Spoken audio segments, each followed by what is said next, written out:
Imaginez l'automne. L'automne, mais sur une plage tropicale à perte de vue.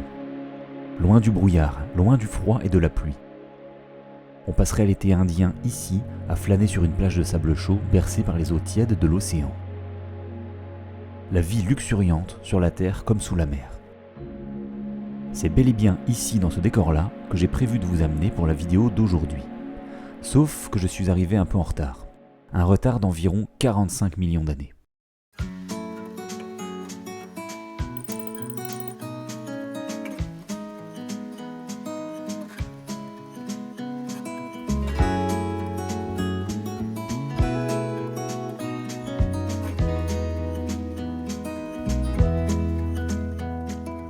L'automne que je vous propose, c'est celui-là. Le même endroit, le même décor, mais juste quelques millions d'années plus tard. La plage est un peu plus loin désormais, mais la côte ensoleillée est toujours là. Elle est devenue le cadre d'un décor tout particulier, celui de la vallée de la Marne et du vignoble de Champagne. Aujourd'hui, c'est ici qu'on se retrouve, près de Fleury-la-Rivière. On profite d'une superbe éclaircie dans le vignoble pour aller découvrir un lieu assez mystérieux que j'avais hâte de visiter depuis très longtemps. Et cet endroit mystérieux, c'est sous nos pieds, sous la couche de craie de notre vignoble, qu'il faut aller le chercher.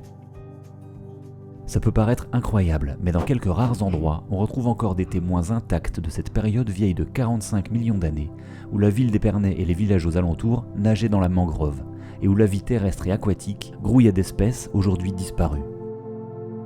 Alors, pour introduire la visite, direction ce recoin du nord-est, que nous avons la chance de découvrir sous un soleil d'automne, véritable décor de carte postale, avec pour couleur dorée non pas celle du sable, mais celle des forêts et du vignoble. Et pour chaleur, non pas celle de l'eau, mais celle d'un timide soleil de mois d'octobre, venu une dernière fois réchauffer le panorama champenois avant la longue grisaille de l'hiver.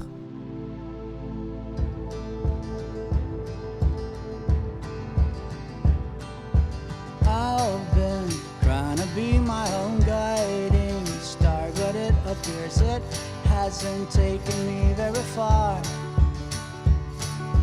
I've tried to be my own all in all and everything, but it's just been a hard and arduous thing.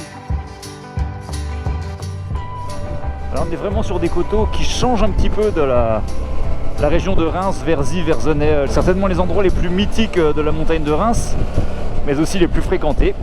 Et ici le coin Fleury-la-Rivière, Romery, Cournoyeux, un vallon un peu plus reculé qu'il faut aller chercher, mais alors d'un calme et d'une beauté, c'est fantastique. C'est aussi une région où on peut facilement s'aventurer sur des petites pistes. Moi j'ai le trail le moins tout-terrain du monde, même pas de sabot moteur. Je suis un idiot d'aller prendre les pistes caillouteuses, mais bon voilà, ici ça reste faisable. Qu'est-ce que c'est chouette! Dans les descentes, on y va tranquille. On est surtout là pour profiter du paysage. Ça ravine pas mal ici. Quand il y a des orages, ça dégringole toujours très fort. Il y a une période bien sûr où c'est jamais évident de venir se promener dans la région, c'est celle des vendanges, où là les routes sont très fréquentées, les routes, les chemins et les vignes, il y a du monde partout, de l'agitation partout. Mais alors, passer les vendanges, la période automnale bien calme, les jours de soleil, c'est sans doute là le plus beau. Et c'est donc là que je finis par poser mes roues, dans un petit village niché à flanc de coteau, nommé Fleury-la-Rivière. Ici, le champagne est omniprésent.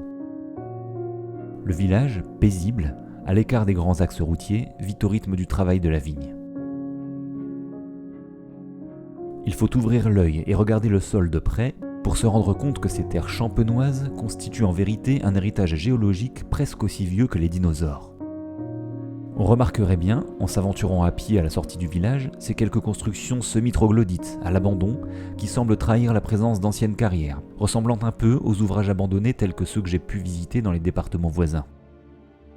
Mais la principale curiosité, c'est cette vitrine située au 41 rue du Bourg de Vesle et qui expose aux passants des objets bien curieux, dans un décor d'un certain style, rappelant les vieux musées d'anatomie comparée et donnant à cette verrière des airs de cabinet de curiosité. L'avant-goût d'un décor surprenant qui se confirme en entrant à l'accueil. Sur d'imposantes étagères, le fruit du vignoble côtoie un patrimoine naturel plutôt insolite.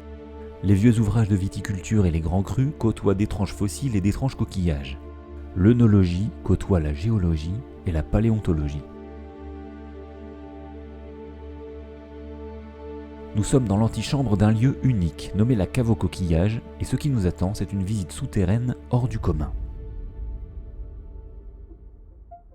Depuis plus de 25 ans, ce qui était autrefois une traditionnelle cave à champagne a été littéralement transformé. La particularité des lieux, c'est le sol de Fleury-la-Rivière, qui se situe sur un site fossilifère extrêmement fourni, connu depuis le 19e siècle par les géologues et les paléontologues, où les scientifiques et les amateurs sont déjà venus creuser le sable et la craie à la découverte des spécimens les plus étranges, parfois à leurs risques et périls. Cette ancienne cave, passée dans les mains d'un viticulteur passionné de paléontologie, est devenue un véritable musée, non pas à ciel ouvert, mais plutôt à galerie ouverte. Le site, s'il expose aux visiteurs un travail de découverte déjà particulièrement fourni, n'en reste pas moins en constante évolution. C'est à la fois un musée et encore aujourd'hui, une zone de fouilles et d'études. Plus de 300 espèces y ont déjà été répertoriées. Un travail presque chirurgical qui impose des mesures chirurgicales. C'est équipé de couvre-chaussures que l'on est invité à pénétrer dans le vaste réseau de galeries. Avec en prime, le masque porté en raison de la crise sanitaire, me voilà prêt à entrer dans une maternité. Et la naissance à laquelle on va assister, c'est celle des coteaux champenois, dans une visite guidée où je vais en apprendre beaucoup. La première galerie nous laisse quelques spécimens ainsi qu'une vaste frise pour nous faire percevoir l'immense durée, en siècles, en millénaires, en millions d'années, qui nous sépare des fossiles que nous venons rencontrer. Cette toute première galerie est installée dans un ancien local destiné à la production du champagne. Mais déjà, sur ses voûtes, peut-on percevoir des formes de vie dans le sol creusé. Au fond de celle-ci, on entre dans la série de couloirs n'ayant été creusés que dans le seul but de découvrir des fossiles.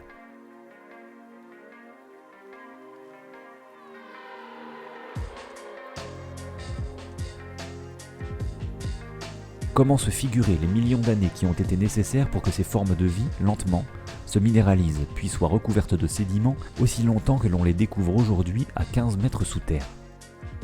45 millions d'années, c'est 21 739 fois la durée qui nous sépare de Jules César. L'histoire de notre planète est enfouie sous nos pieds. Le plus troublant dans cette visite, c'est qu'on descend dans une cave, mais à aucun moment on est descendu vers le bas. En fait, on rentre à flanc de coteau, dans le vignoble, dans la montagne de Reims. On a même monté un escalier pour venir ici, mais en fait, on fait que rentrer sans jamais avoir descendu une galerie ou un escalier. On va de galerie en galerie, de tunnel en tunnel, c'est excellent. L'autre surprise, c'est d'y découvrir toutes ces formes de vie.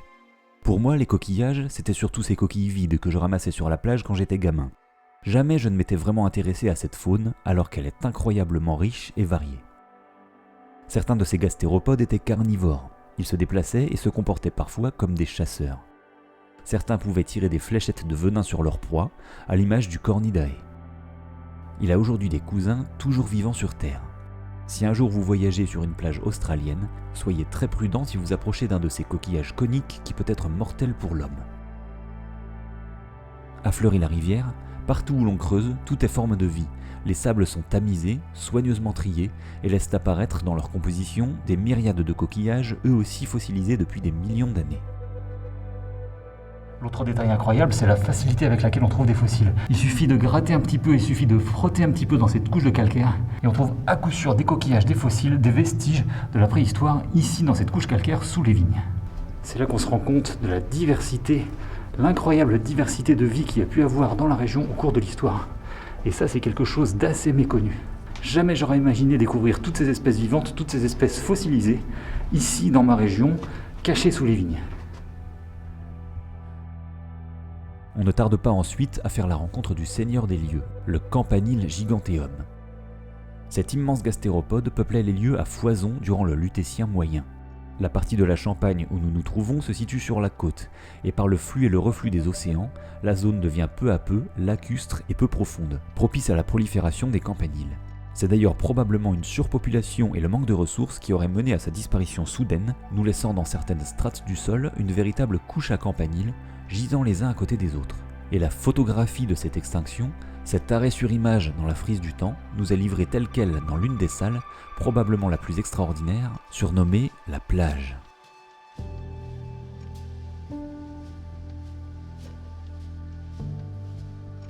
Ici, tout a été dévoilé, mais rien n'a été déplacé. Voilà très exactement l'enchevêtrement de Campanile giganteum, découvert tel qu'il gisait à la fin du Lutétien moyen.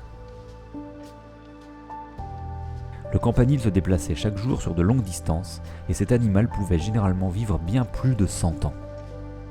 Il faut imaginer cette créature comme une sorte de gigantesque escargot aquatique, se déplaçant avec sa longue coquille en spirale qui, si on la déroulait, mesurerait plusieurs mètres.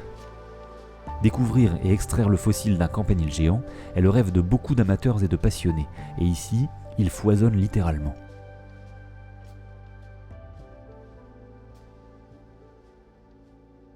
C'est le sens olfactif qui nous rappelle ensuite à la réalité du présent pour la suite de la visite. Natif de la région, je connais depuis tout petit l'odeur particulière des caves de champagne, et je ne m'y trompe pas. Dans cette ultime partie de la cave, et dans une semi-obscurité, les bouteilles millésimées côtoient les tonneaux. Grâce à d'ingénieux calculs lors de leur percée initiale, les galeries de la cave au coquillage aboutissent ici, dans cette cave. Parfois, la forme d'un fossile, saillant sur la surface des murs rectilignes, vient nous rappeler la curieuse origine géologique de ces sédiments. La constitution du sol, dans lequel les vignes puisent leurs racines, y est pour beaucoup dans l'identité du champagne.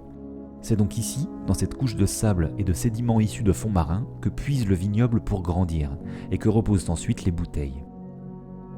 Ainsi se développent les saveurs et les bulles de ce précieux breuvage, issu de ces couches calcaires qui sont des millions de fois multimillénaires.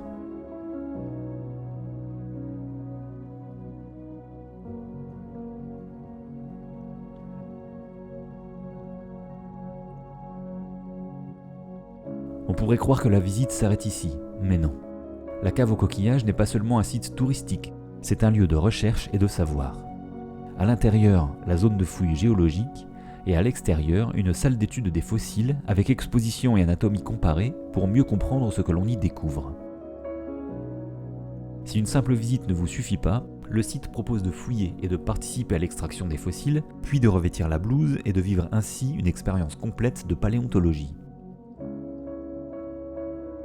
Le moment le plus difficile de la visite restant sans aucun doute la dégustation.